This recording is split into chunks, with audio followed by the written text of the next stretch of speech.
Hi, friends, it's me, Moo-Hoo.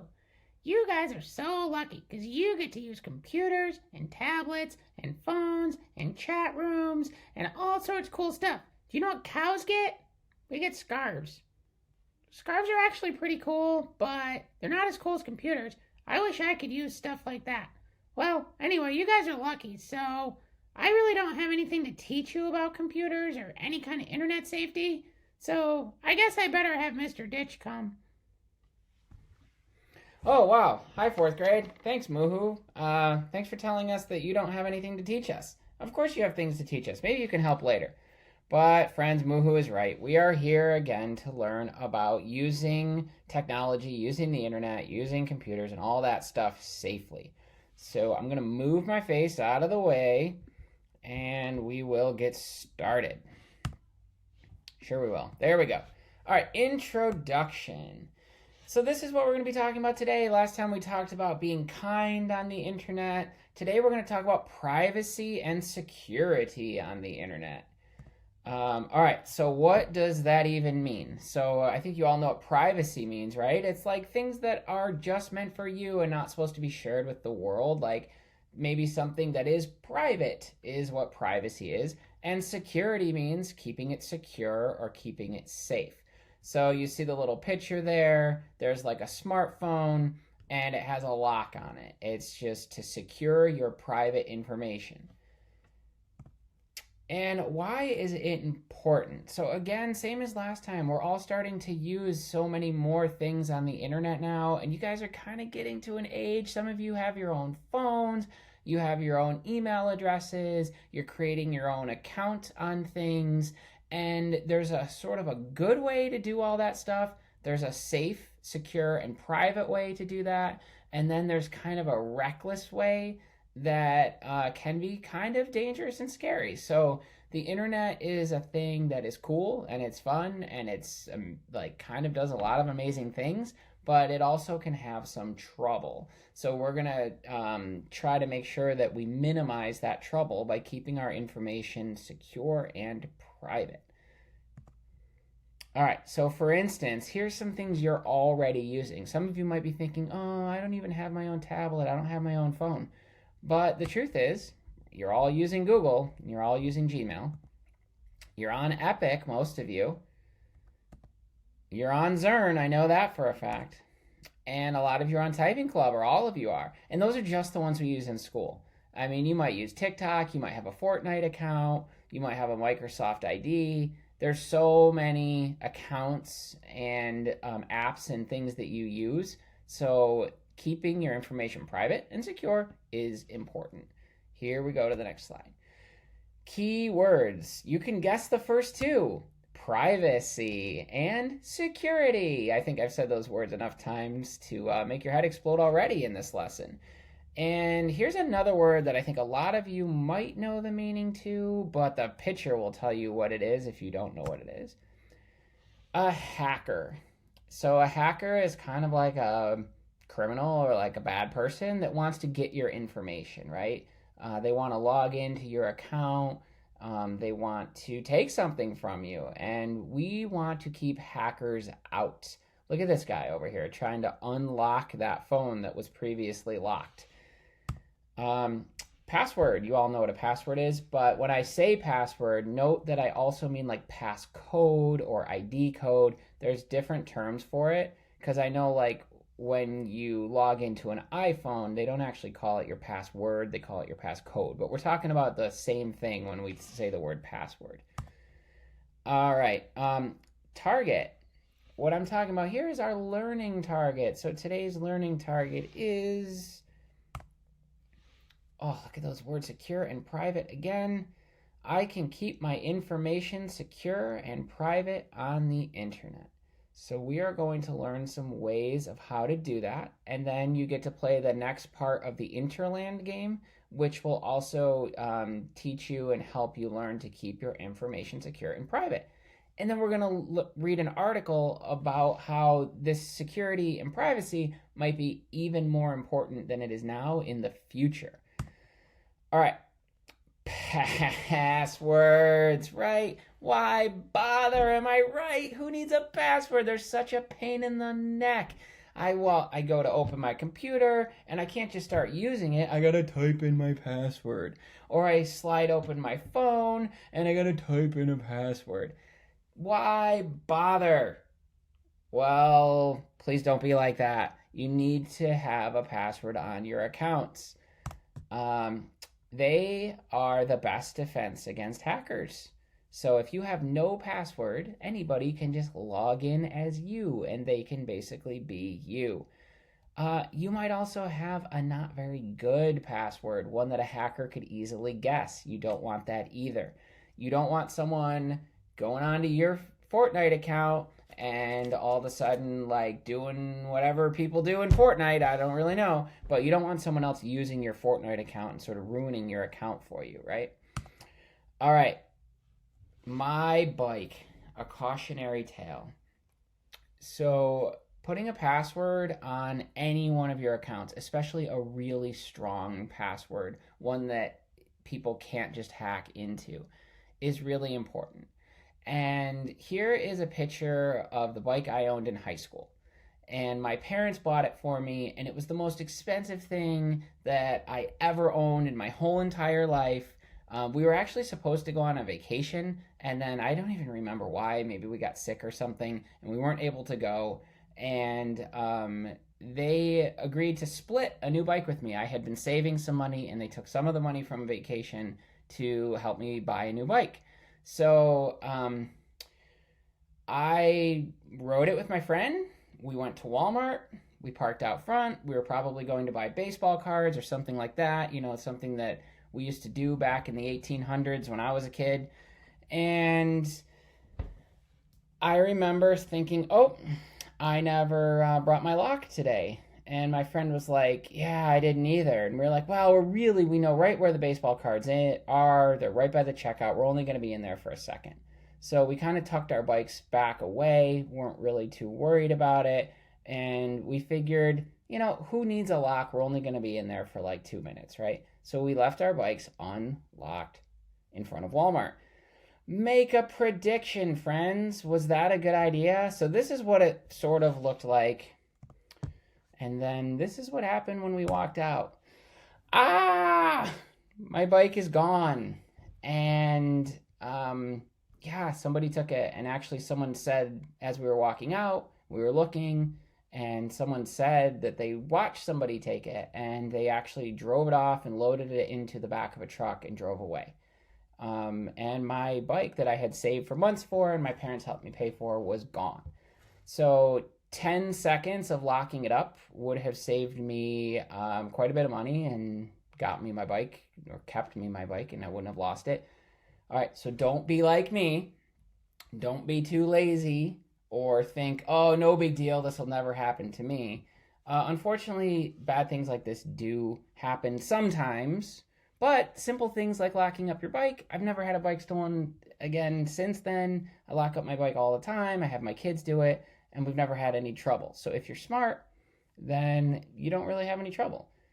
That's sort of what it's like using a password on or a lock on any of your accounts. So one way I could lock up my bike is just by tying a piece of ribbon around it, right? Well, would that be a strong lock? No, that'd be a very weak lock. Anybody with hands could probably snap the ribbon apart. I could bring in a little bit stronger string maybe and tie my bike up, but again, kind of a weak lock, right? I could buy a nice strong lock from a bike shop and lock up my bike and make sure that it's locked to like a pole that's cemented in the ground. And now it's going to be really hard for anyone to take it, right? Those locks are kind of unhackable. So let's talk about passwords are like that too, right? Don't let your password just be like a tiny little piece of string that's tying your bike up. Have it be a nice, big, strong kryptonite lock. Okay. Would this be a good password? Give me a thumbs up. No, that would not be a good password. Why would hello not be a good password? Well, it's very short, and it's very simple, and it's very easy to guess, right? It's kind of like having a piece of dental floss tying your bike up. It's not good. All right, we're going to do a few more of these, and you can give me a thumbs up like, dude, that's super strong. That would protect my account forever. Or no, that's weak. That's bad. Okay. Next one. 1, 2, 3, 4, 5, 6. That is right. This is that Dora the Explorer part of the lesson where I act like I can actually see you answering. But yes, you are correct. You put your thumbs down, and that is a very weak password. Anybody could guess 1, 2, 3, 4, 5, 6. Don't do it. Don't make that your password. It's not helping you. How about making your password password? That's right. It's a very weak password for all the same reasons. So easy to guess. In fact, I read somewhere on the internet that the word password is the most commonly used password. So the bad guys know that too. So when they want to hack into your Fortnite account, the first thing they're going to type is password. All right. What if you made your password Fortnite? Probably not very good, because anybody that knows you and knows you're a big fan of Fortnite might easily be able to guess that too. It's really pretty simple. Let's try this one. All right, this is our first one that actually gets a thumbs up. Let's look at it. Why would this get a thumbs up? Well, a couple reasons. One, it's longer, so it's much harder to guess. Two, the capital letters count. So that capital F, the capital N, those would be different when you're typing them in. If you put a lowercase f and a lowercase n, then the password wouldn't work. So if you mix upper and lowercase, it makes your password a lot stronger. It also has numbers in it. So it's letters and numbers and capital. And it is 1, 2, 3, 4, 5, 6, 7, 8, 9, 10, 11 symbols long, 11 characters they would call it, and so it's a lot longer than like hello, which is only 5, a lot harder to guess. That would be a pretty good password. And another reason it's pretty good is if I think of that FN as being Fortnite, it's easy for me to remember. Fortnite is fun 2020, right? Knowing that the F's and the N's are capitalized, but it's very easy for me to remember, very hard for somebody else to guess. And this way I don't have to write it down because I'll remember it. And if I write it down, then maybe someone finds where I wrote it and now it's not secure anymore. All right, let's go to the next one. Thumbs up, thumbs down. That's right, thumbs up. In fact, this one is even better than the one before. It's the same kind of idea where it's FN is fun 2020. But now I've put in a $sign, so now I'm using a special character or symbol instead of the S. Makes it even harder to guess. And actually, these O's here are O's and not zeros. So it's like it says 2020, but it's actually 2020. This would be a super strong secure password. Very, very hard for a hacker to figure this out. Basically nearly impossible, but still pretty easy for you to remember. So and don't use this one, by the way. Don't be like, oh, Mr. Ditch said FNI $FUN2020 is a good password, so I'm going to start using it. Don't use it because everybody else who's watching this video knows it too. All right, one more. Maybe there's 2 more, I can't remember.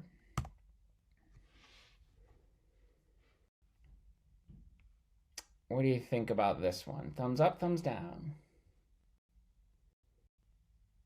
All right, I'm going to actually give this one a thumbs down. It's better than hello. It's better than 1, 2, 3, 4, 5, 6. But it's still kind of a thumbs down, and I'll tell you why. It has capitals. It has a symbol. It has lowercase. But it's short. It has 1, 2, 3, 4, 5, 6. And some hackers actually use computer programs to hack your password. So the shorter it is, the easier it is for the computer program to figure it out. So you want to make it longer than 6 syllables. From everywhere I've ever read, they say 8 or more is the most secure. So this one is kind of meh. All right, next one. This one says, we get it, Mr. Ditch. All right, thumbs up, thumbs down. Okay, wait, are you giving me a thumbs up because you get it, or are you giving me a thumbs up because this is a good password? Well, either way, I think that you get it. All right, so we don't have to do any more examples. But yeah, this one would be strong, right? It'd be even stronger if it had a number in it, but it's very long, up in upper lowercase, special symbols, and pretty easy to remember. Because if you were like, what was my password? It's like, oh yeah, it was, we get it already. Move on to the next slide. All right, I'm moving on. Stop your complaining. Here we go. Okay, so we've moved on from passwords now that you have learned the power of the strong lock. Well, there is another thing that's important, and that is a screen lock. And it's like, don't you dare walk away from me. That's what your phone and your computer should say to you every time you walk away from them. Don't you dare walk away from me. Because if you walk away and you leave it open, all right, I'm not going to tell you anymore. Andre and I are going to do a skit that's going to show you what happens there. Enjoy.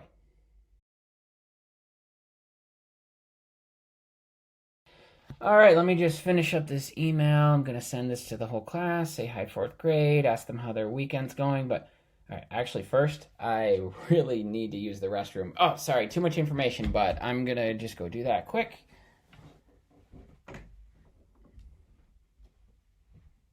Coming in to play the piano. Oh, he left his computer open. It is Andre pretending to be Mr. Ditch.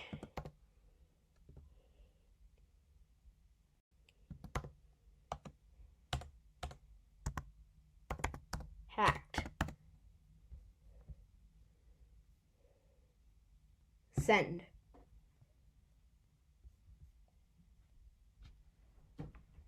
Oh, I'll just play the piano now. Oh, hey, bud, you playing the piano? Yeah. Oh. All right, well, that's weird. So, thought I was drafting a message. Oh, well. Let's go in here and start again. All right, class of... Let's see. You know what? I'm going to do it later. Wow, guys, that was amazing.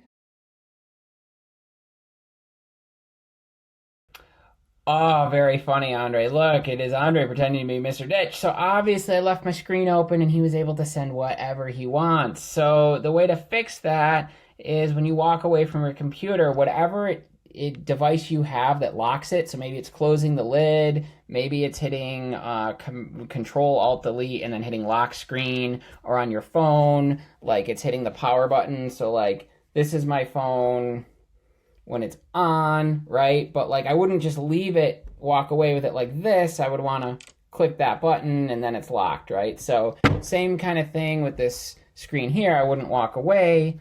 I might go up here to this button and click lock screen, or even sleep, or really shut down if I want to completely leave it, but at least lock screen. And then when Andre came back, he would have had to type in a password instead of being able to just be Mr. Funny Pants and send out this email.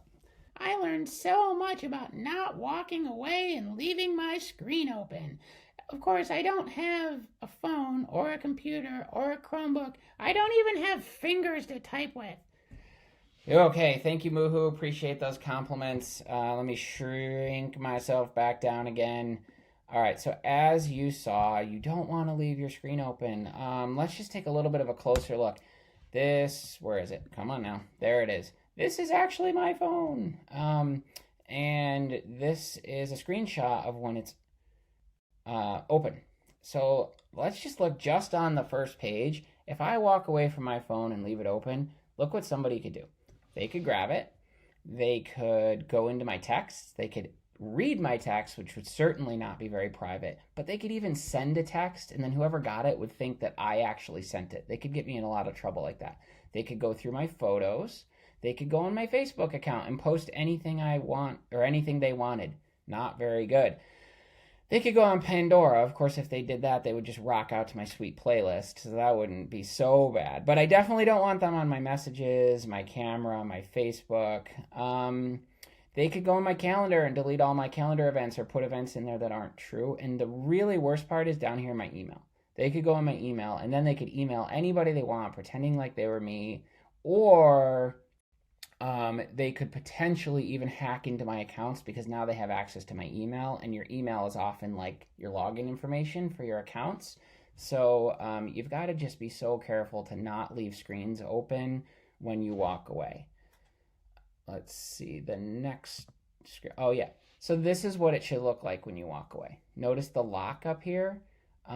Nobody's going to be able to get into this. They're going to see a phone. They can hit the power button, and this is all they would see. They would see the time and the date.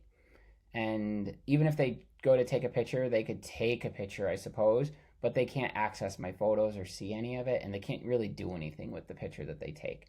So locking your screens, whether it's your Chromebook or anything, is really, really important. Because then they need that password that is so strong to get back in, so all your stuff is super safe. Okay, I think you get it.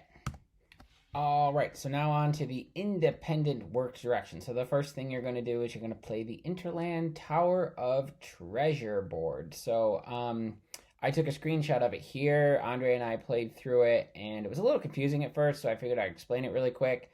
So you are this blue person here, and you have to steer using the arrow buttons, and you can jump with the space bar, and it kind of zooms you through. And if you see like this like mail folder or this message bubble, you're trying to collect as many of those as you can. It's kind of like your private information that you want to collect. You're bringing it to the Tower of Treasure, and then when you get to the Tower of Treasure, you have to secure it with strong passwords. That's really about it. I think most of you will probably do better than I did. You'll probably score more than 30 points, that's for sure. All right, so good luck with that. And then the next part of the independent work is to read an article, it's in Google Classroom, about the future of smartphones and about how even more of our information and really important stuff is going to be on our smartphones. So there is a mild, medium, and spicy version of the article. If you're not sure which one to pick, I would say start with the medium version. If you want a little bit more information, read the spicy version, and you could always read the mild one. They basically all have the same information, but start with the medium and see how you do with it. And then there's an exit ticket about the article, and there is a question or two about Interland on there as well. That's it. That is your directions for ELA for this week. Good luck.